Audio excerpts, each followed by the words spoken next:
Mr. and Mrs. Darling had left, and the night lights were turned off, but a light 1,000 times brighter than the night lights entered the room. The light pulled out the drawers and closets and thoroughly rummaged through them. After exploring the room, the sharp bright light stopped. It was only then that it became clear the light was actually a fairy. The fairy's name was Tinker Bell. She had come looking for Peter's shadow. She was only a handspan tall. The square collar of her dress was very cute. The fairy came to the window. The little stars blew together at the window, and the window opened. Peter jumped in from the sky too, into his room. Peter stood in the middle of the room. He rubbed his hands together and shook them. His hands were covered in the fairy's sparkling dust. Peter looked around, but he didn't see Tinker Bell. He called out to her. Tinker Bell answered from inside the water pitcher, saying, "I'm here." "It's a really nice place." Peter asked, "Did you find the shadow?" Tinker Bell poked her head out of the pitcher. She pointed to the big drawer of the desk. Peter quickly opened the drawer. He dumped everything in the drawer onto the floor. At last he found his shadow among the drawer's odds and ends. He held his shadow close to his body. He expected the shadow to stick to him like a drop of water. But that didn't happen. Peter got very scared. He ran and brought a bar of soap from the bathroom. He tried to stick the shadow to himself with the soap, but it still didn't work. Peter sat on the floor, sad and depressed, and burst into tears. Wendy woke up to the sound of his sobbing. Not only was she not afraid of seeing Peter, she curiously asked, "Why are you crying?" Peter lifted his head and looked at Wendy. He quickly stood up and bowed. He had learned this polite behavior from the fairies. He had learned, like adults, to ask someone's name the first time he met them. So he asked, "What is your name?" Wendy smiled. She carefully told the boy her full name. "Wendy Moira Angela Darling." "What is your name?" the boy said. "Peter Pan." "Where do you live?" "Second to the right, straight on till morning." "What a funny address!" Peter looked at Wendy in surprise. He didn't understand what she meant. Wendy said softly, "I mean the address you write on your letters." Peter quickly said, "I don't write letters to anyone."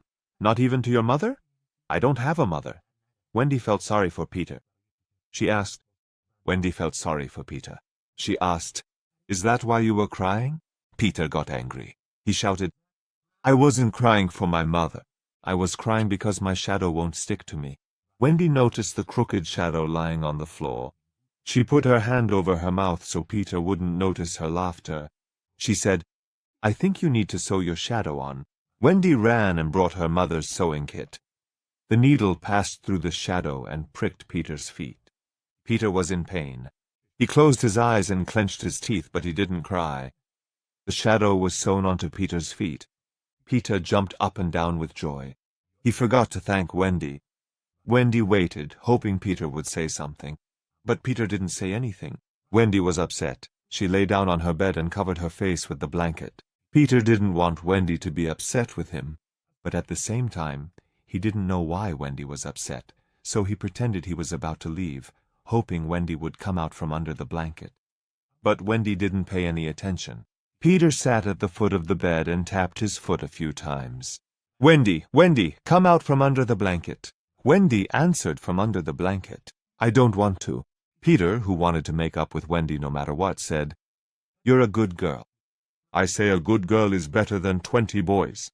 That one sentence was enough for Wendy to forgive him. Wendy quietly poked her head out from under the blanket. She sat on the bed and asked Peter how old he was. Peter didn't know his age because he had left home when he was very little and had lost track of the days and years. Peter said, "One day I heard my parents talking about me growing up. I got really upset. I wanted to stay a little boy forever. That's why I ran away and went to the fairies." Wendy smiled. "Oh my, that was so interesting." Peter lived with the fairies. 1,000 questions popped into her mind to ask Peter. Peter patiently talked about the fairies. He said the very first child who was born and laughed. His laughter broke into 1,000 pieces. The child's laughter scattered through the air, and the fairies were startled. Peter laughed and said, "That's why there's a fairy beside every child. Every time a child says fairies don't exist, the fairy near them falls and dies." Peter fell silent. He realized it had been a long time since he'd seen Tinker Bell. He looked around. He called out for Tinker Bell, but there was no answer. He said to Wendy anxiously, "There was a fairy with me, but now she's gone. Where should I look for her?" Wendy's heart beat with excitement. She couldn't believe a fairy had come into their room. Peter said restlessly. "She was just here a moment ago." Wendy looked around very carefully, taking her time. "I don't see anything. I only hear the sound of a bell." Peter's frown disappeared. He laughed and said, "Fairies' voices sound like bells."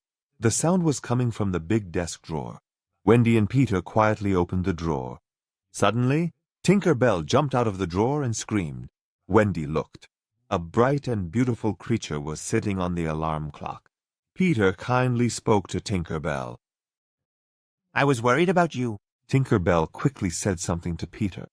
Wendy couldn't understand what Tinker Bell was saying.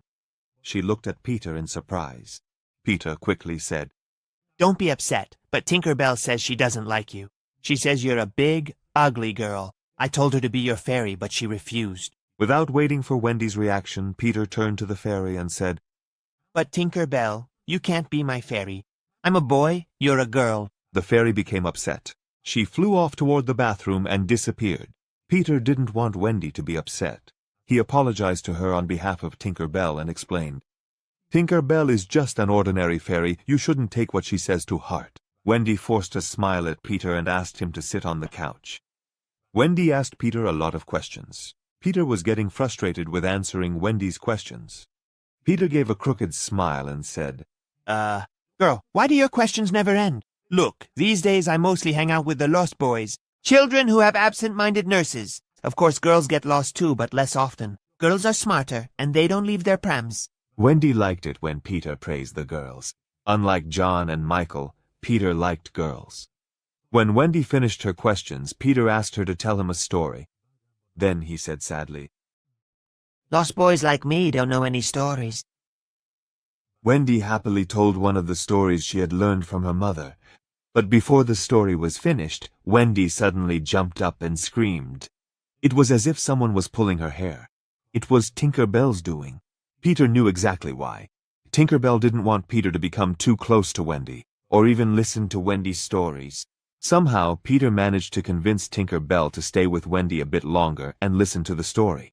Peter said to Wendy, "Do you know why swallows build their nests on the edge of rooftops? Because they want to hear stories." When Peter saw Wendy's surprise, he happily said, "Your mother knows some great stories too. Most of all, I love the story of the prince, the one who was looking for a beautiful girl to fit the glass slipper." Wendy shouted very excitedly and loudly, "You're talking about Cinderella's story." In the end, the prince found Cinderella and they lived happily ever after." Peter laughed. His eyes sparkled. He ran toward the window and said, "I'm going to tell the boys. The end of the story."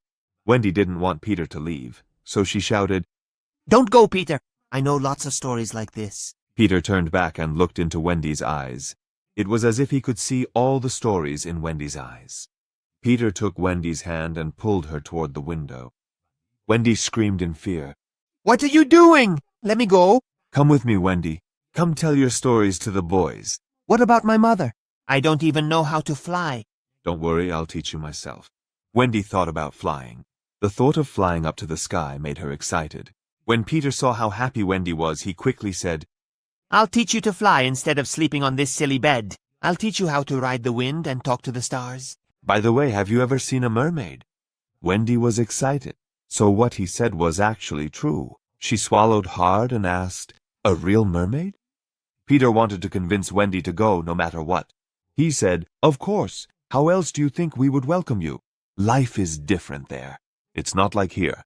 There, when night falls, no one is there to make sure the children's blankets stay on. And there's no one to mend our clothes or sew pockets for us either." Wendy was trembling with excitement. She tried to keep herself calm. She said, "Will you teach John and Michael to fly?" Peter replied very calmly, "If you want, I'll teach them." Wendy ran over to John and Michael and shook them to wake them up. John rubbed his eyes and said hello. Michael quickly jumped out of bed too. Before anyone could say anything, Peter put his finger to his nose and signaled for them to be quiet. It was as if he was hearing a sound from the world of grown-ups. John heard the sound too and said, "It sounds like someone is coming with a light. Let's hide." Lisa entered the room with the nurse. They both stood at the doorway. The children's room was dark and quiet. Michael took a deep breath. The nurse was about to approach Michael's bed when Lisa grabbed her hand. They both went back downstairs. A little later, the door to the room was closed. John said everything was normal. "Peter, can you really fly?" Instead of answering, Peter flew around the room. John and Michael clapped for him and said, "That's amazing." The children tried to fly, but every time, instead of going up, they fell down.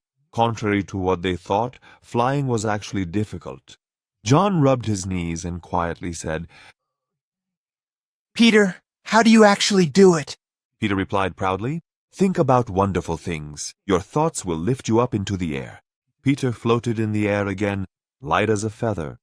John said, "You're so imaginary. Try doing it slowly for once." Peter flew more slowly than before, but very soon he sped up again. John nodded to show he had learned, but it quickly became clear he hadn't understood a thing.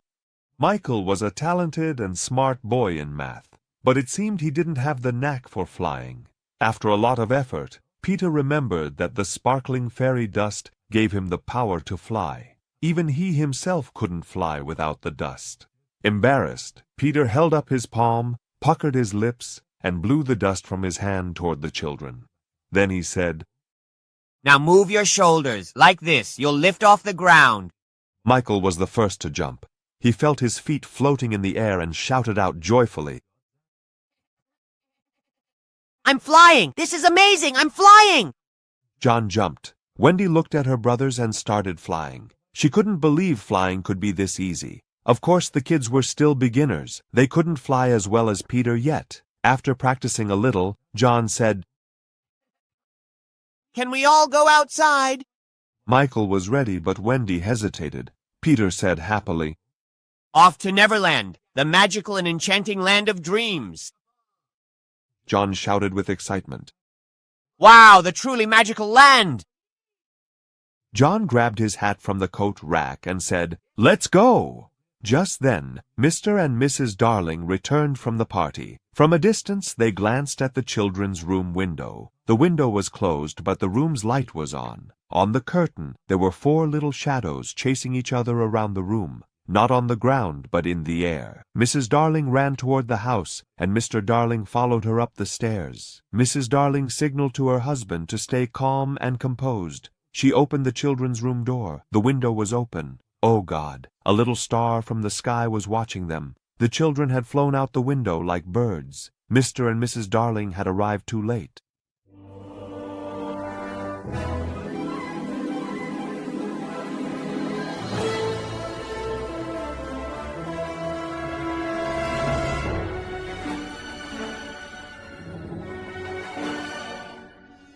The children, following Peter's directions, flew, second star to the right, then straight on till morning. From the very beginning, the children trusted Peter blindly. They circled around the church, laughed, and spun through the sky, passing over the sea. Sometimes it would get light, sometimes dark. Sometimes they felt cold, sometimes warm. Even the way they ate was Peter's way. Peter called it chasing the birds. The children had to fly and snatch food right out of the birds' mouths. Sometimes the birds would chase after them and take their food back. Other times, the birds would just give up on their food. The children, along with Peter, flew for miles, carefree and joyful. When they got tired, they would even sleep a little while flying. Of course, sleeping like that was dangerous. They might bump into something with their eyes closed and fall. Once, when Michael was about to fall, Peter shouted in panic, Look, Michael is falling! Wendy looked down at the vast, endless sea below her and screamed, Save him! Peter reached Michael and caught him before he could fall into the sea. Peter could easily lie down and sleep in the air. He was so skilled at flying that he amazed the children. For example, he would fly close to the water and run his hand along the shark's fins just like someone walking down the street runs their hand along the iron railings. Eventually, John got tired of flying and said, How long do we have to keep going? And how can we even stop? John was right. Peter still hadn't taught them how to stop. John said, Oh man, I'm tired. Let's go back. He was really hungry. We're not skilled enough at flying yet to go back alone. What if we crash into a cloud? Peter flew much faster than the kids, and the kids followed him. Peter was always after his own adventures. Sometimes he would come back and tell the kids stories from his memories, but he could never remember which fairy had been with him in each story. Peter was so absent-minded that sometimes he couldn't even tell the children apart, to the point that Wendy was worried about what they would do if he forgot them. One time Peter said to Wendy, Every time you see me, remind me that you're Wendy. That way, I'll remember everything. One day Peter taught the kids to lie down and sleep on the tailwind. It was a good thing. This way, whenever they got tired, they could sleep comfortably in the sky.